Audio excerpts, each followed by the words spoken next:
Now, welcome back to the follow-up. This is episode 3, I believe, and this time we're looking at Barby Banks live match. From today, actually, I've literally come, sat down in my garden, and I'm cracking straight on with it because it's fresh in my mind, and I thought I want to actually put it down on camera before I forget about it, to be honest. So yeah, it's been a great match today.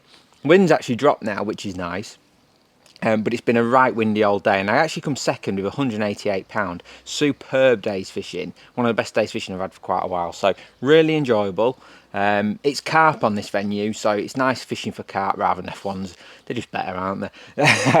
But I just love fishing for proper carp. So I was second in this match, a massive £130 behind the winner. Rich Bub, who is the actual venue owner, he drew peg 54. Now, anyone who knows Barby Banks will know how good a peg 54 is, but more importantly, how good Rich is. When he's on a good peg like that, he don't waste them, and his tactic, he fishes paced around his feet, and he's just fantastic at it. He just catches massive weights. He's relentless. But there was one thing that he did that I didn't do, which I'm not saying I could have caught £300, because you don't catch £300 on many pegs at Barby, trust me. But there's one thing that he did do that I think I should have done, which would have given me a better start of the match, shall we say. So anyway, at Barby, it was a very windy day, and I drew peg 29. Now, the wind was hacking straight down the straight, and it sort of was coming left to right. Obviously, that made fishing long very, very difficult. Now, my whole approach at Barby is to fish just simple with hard pellets. I literally just took you can see how many I used, half of a bag of these hard pellets. So probably a pint and a half I fed all day.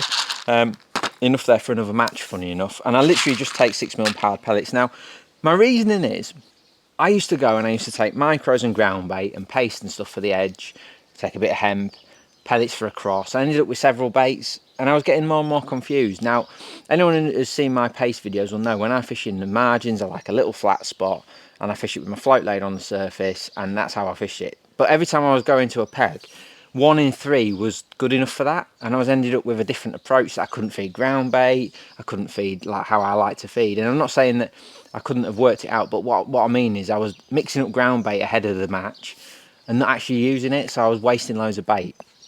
And I was ended up confused because I was fishing, like, couldn't find the right depth, so I was ended up in a bit of a muddle. Kept doing all right, but I was like, there's a better way to do this than that. So I just went down the hard pellet route, and I went on 3 matches last year. No, sorry, 3 matches last year. I come second and won 2, and then second again today. So my approach is there. The only thing is, probably wouldn't have caught £300 if I'd have been on Rich's peg, but I think I would have still caught a big weight, because what I found at Barby, it's about the what, where and when. Now, they're definitely pellet fish. They love pellets there. So that's the what. The where is the most important part. Now, rather than relying on ground bait and micros and stuff to pull them into the edge, I found there that the fish tell you when they want to be in the edge, and it's not a bait thing. By that I mean it's not the bait that's bringing them into the edge, it's the fish naturally coming in, and the hard pellets is the easiest way to catch them. So that's why I go down that route, and it's all about, I don't have to even consider what bait I'm using. I literally just use them 6mm pellets regardless, just everywhere. So at the start the fish are across, I can rattle some pellets in there, then I can maybe rattle some in short a bit later on, and then I can rattle them in down the edge. It just takes any guesswork out. All I've got to think about is where are the fish and when to fish a certain swim. So that's all I've got to think about. I'm not even considering anything else. So that's just point 1 I wanted to make, and why I go for such a simplified approach. Anyway, so I drew peg 29, so wind's left to right across me. Immediately I'm plumbing up thinking, my number 1 attack, which is fishing across with hard pellets, is going to be very difficult today. And I didn't have a rod with me. Now, it's a snake lake, less than 16 metres wide on most pegs. However, this was a wide peg. And as I'm setting up, I see Rich Bub setting up a method feed, and I'm thinking, I've dropped a bollock here. I needed a method with me. And I thought, it's not a problem, I will get across and I'll just grin and bear it, and I'll catch enough fish doing it. Because I was thinking, if I can catch £120, that'll probably be quite good, because the venue, like a lot of places, have been fishing a bit funny. So I'm thinking I'm targeting £120 today, so I thought, well, I can grin and bear it over there, and then I'll catch down the edge. So I didn't set a method feeder up, which I believe was a massive mistake. As usual, I was a plane going over. I don't believe, like I say, I couldn't have won. There's no way I was catching £300, but I only caught £48 across. in the first few hours of this match, 3 hours, which isn't enough. It was enough because obviously I come second and did well, apart from Richie's weight. You've got to kind of take him out of it. So I was doing enough, but I think I probably could have caught more if I just took a little 8-foot rod. I don't even own an 8-foot rod, but maybe if I took a 9-foot rod, took a little method across. That's a big mistake I made. I definitely should have had that option because the wind started to get stronger, as it always does, and I really struggled to hold. Now, initially I was fishing a rig like this, 0.3 Diablo, tight across. This is the rig I always use at Barby. Tight across, and I was just rattling pellets in. I was catching odd fish, but it was so hard to hold my pole, and I was fishing in a little gap in the reeds, and my float's getting buffered and buffered and buffered. So I'm thinking I need to change here. And the next move that I did, I think actually was a good decision on the day. It certainly caught me some fish. I actually got up off my box and I got another rig out. Now, like I say, my normal across rig at Barby is something like this. Well, it is like this because that's all I use. A 0.3 Diablo, which I found is about right. And then I have 4 number 9s down the line and a little trimmer. Then 4 number 9s are sort of spread out. I'll go for this rig in a bit more detail in a bit. And then basically I'm fishing everything on the drop because the fish here are really responsive to noise and they definitely spot your bait coming through. So that's the rig I normally use. But I couldn't get it to set quick enough because I was literally in the wind getting like a few seconds of good presentation before the wind would take me. So I got off my box and I thought I need to be more positive here. I need a heavier rig and I need a longer line. So I went back into my bag and I got another top kit out. And this is a little bit unconventional, but it actually worked. I replumbed up. It's 3 foot right against the far bank on this peg. And I actually found there was quite a big shelf and I could still be in 3 foot at 14.5 metres rather than the full 16. And what that allowed me to do was just, because my pole's, the new pole is so good, I can hold it at 14.5. Even in a strong wind, I can just hang on to it because it's a good pole for in the wind, you know. So I could do that, but I just needed to make sure that my pole tip wasn't buffering my float at all. So what I did, I went and set up a 0.4 collet, which is an unusual float, but I just wanted something heavy and stable. And I just shotted it the same with strung out shots, like I always do, just strung out shots. But what it did, it bossed the conditions. And the really interesting part, which I showed to one of the anglers around me and he couldn't believe how long a line I used. Look at that, I've got probably over a metre of line between my float and my pole tip. Now, it's unorthodox, you know, in this day and age we're fishing shorter and shorter lines, we're trying to be as precise as we can. But when it's as windy as that, you just can't do that, so you have to sometimes think outside the box. And what I did, I heavily backshotted it there with 3 number 8s. I even put a 4th one on. I took that off when the wind dropped a little bit. But basically what I'm doing, I'm just trying to get the float in position because it's a heavy float. I'm putting it in and then I've got that long line, so all I have to do is concentrate on my pole. I don't have to worry about my float. My float's fishing because it's so heavy, it's stabilised by this back shot. And then this super long line, my pole was doing this, but my float was staying where I needed it to stay, and it was really effective. The only problem is, when I was fishing across, fish at Barby definitely love being on that far bank, and I think the far banks are quite undercut, and coming off the bank you do get less bites, but I was catching and I was ticking over quite nicely with this little rig. So yeah, so that was just something a little bit different. 0.4 collet, like I say, unconventional for 3 foot of water. It's a big float, but it just bombed. Oh, there's a spider on my lens. Get off. It got down there, and then I could just use this long line between my float and my pole tip to just worry about holding my pole in that strong wind, and it worked a treat. So just something that I don't see many anglers do now. If they can't hold a pole across with a short line, they're like, oh, I can't fish over there. But trust me, if you get your feeding right and stuff, you can use a long line like that and still hit your bites. I didn't miss hardly any bites with this rig. And it's just something, I remember when I used to fish Lindholme a lot back in the day, when Lindholme was super open, it used to be. And we used to fish there every week, and it was always windy at Lindholme. And anglers like Johnny Kennin and people like that used to fish with like lines like this. And it's something I adopted into my fishing. And it's just, when you're fishing long, trying to hold it against that pot on far bank, it's the only way to fish. So just wanted to show you that, because it allowed me to fish across when no one else on the straight could even bother to try and go across. So just something a little bit out of the ordinary that I thought you'd like. Now, I caught 48 pound across, and then I caught 140 pound in the margins, which is unbelievable. I ended up with 188 pound. And again, we're not fishing the margins traditionally. We're not piling in micros, we're not piling in ground bait. Tactics that I love. We're not fishing paste. We're simply doing exactly the same things we did across. Literally rattling in 3 or 4 6mm pellets and fishing it. At 2 o'clock, it was about 1:30. I started just throwing, I plumbed up, I found the same depth, which happened to be 29 inches. I found the same depth down both edges, and it's about that far off the bank. I don't fish tight. Again, what I found at Barby, and yesterday would have probably been a bit of an exception because it fished well, but what I found at Barby, I've wasted so many matches there trying to get them to come into really shallow water. And in hindsight, because the wind was so strong yesterday, they would have come in. But oftentimes there it gets, because it's such a narrow sort of venue with like loads of trees and bushes and stuff, you often get pegs that are flat calm and the fish just won't come in the edge in shallow water. So rather than worry about that, I now fish in like 30 inches and fish off the bank a bit, and it's the same in every peg then. And basically at 1:30, I looked at my clock, I'm thinking, right, I need to catch down the edge now. I just literally was picking up 2 pellets and just throwing 2 pellets down the edge, 2 pellets that way down the edge, and just doing it every 5 minutes, maybe not even that, just whenever I remember to do it. And I did that for half an hour, and then when I went on the right hand one to start with, the right hand one looked better because the wind was hitting it a bit more, the left hand one was a little bit calmer. As soon as I went down that right hand one, I got bites straight away, and signs that fish were there, and it just showed me that I didn't need loads of micros to pull the fish in. They were happy just eating the 6mm, and it actually just got stronger and stronger and stronger the more I fished it. The fish were responding to the pellets.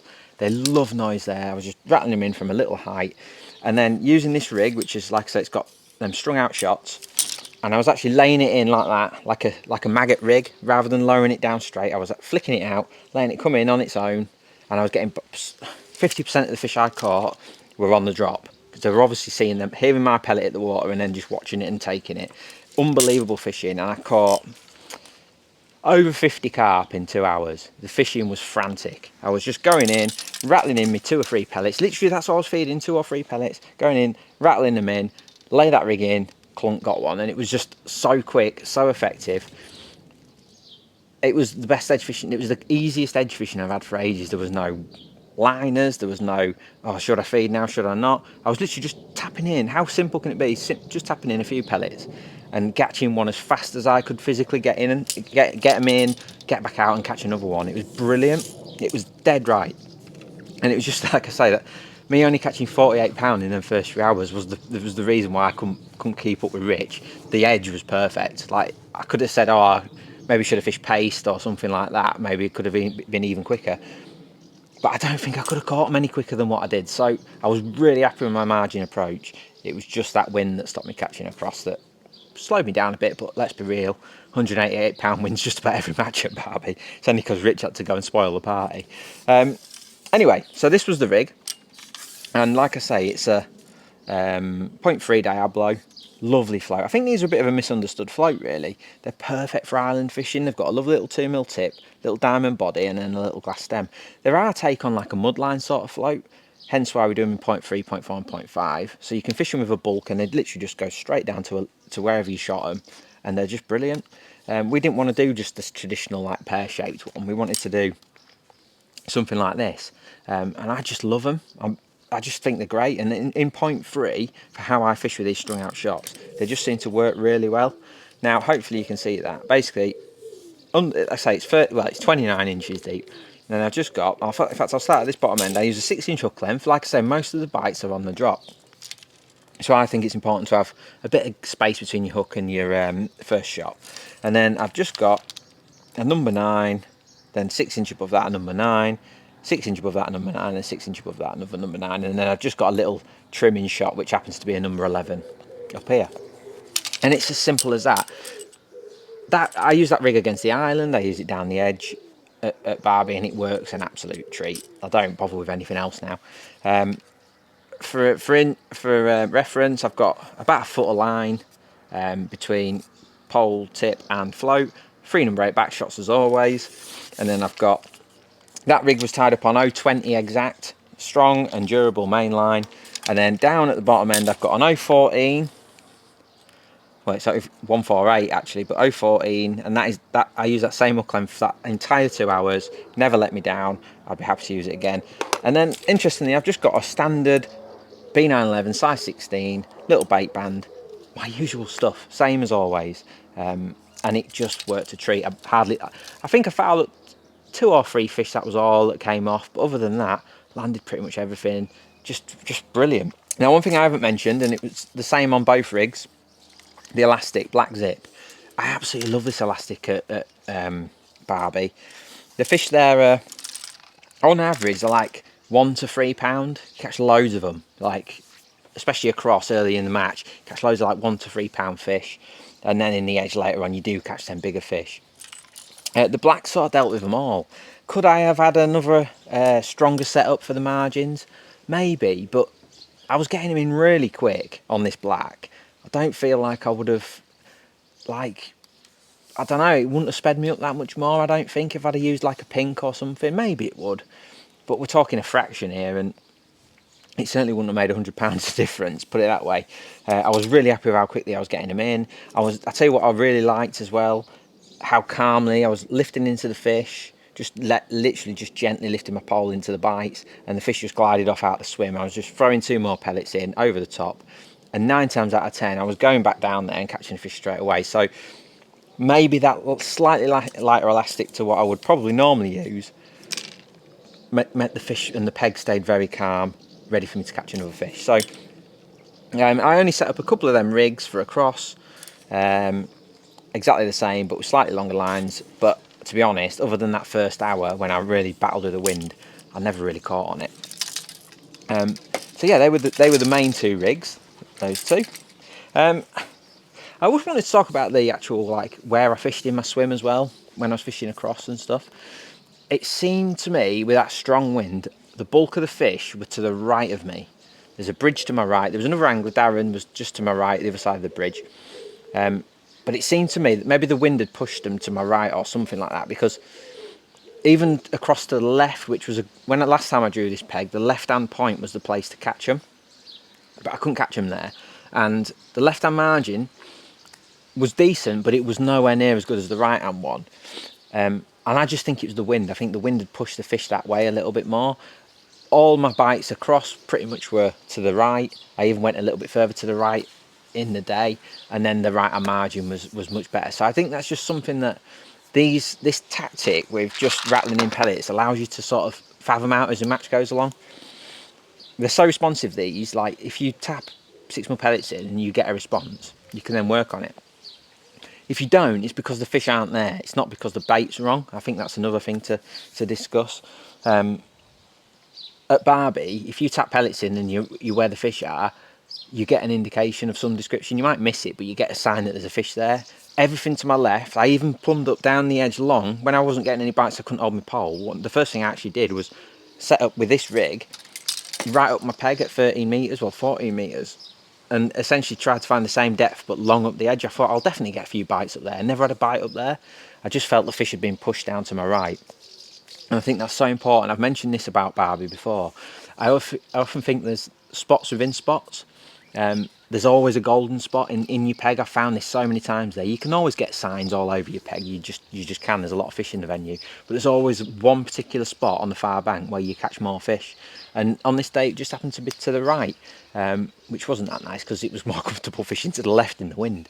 But yeah, just bear that in mind. Like, if you aren't quite happy with how many bites you're getting, how many indications you're getting, how many fish you're seeing, don't hesitate to put that plummet on and find another spot. It might only be that far away from the other one, but it could just be where the fish are. So just something to bear in mind. Like I say, really simple day's fishing. Could I have caught more on paste? Maybe.